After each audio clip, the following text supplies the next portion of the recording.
A Eraclea Minoa, nel corso dell'ultima mareggiata, un privato ha pensato di difendere un ristorante in riva al mare costruendo, senza alcuna autorizzazione, lo comunica il responsabile di Mare Amico Agrigento Claudio Robardo, senza alcuna autorizzazione, una barriera di massi, e ha cercato pure di nasconderla ricoprendola di sabbia. Stiamo vedendo appunto il video di Mare Amico.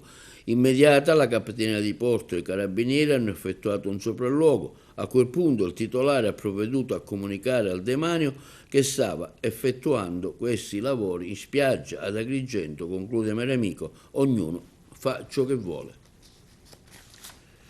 E intanto i carabinieri del comando provinciale di Agrigento e la capitaneria di Porto Empedocle hanno avviato i controlli congiunti lungo la fascia costiera colpita dal maltempo causato dal ciclone Harry. Le verifiche riguardano sia il rispetto delle norme sul demanio marittimo per contrastare eventuali abusi, sia la tutela dell'ambiente con l'obiettivo di prevenire fenomeni di erosione e salvaguardare il litorale. In particolare ha anche eseguito segnalazioni pervenute da associazioni ambientaliste come quella di Mare Amico. I controlli sono stati effettuati lungo la costa di Eraclea Minoa.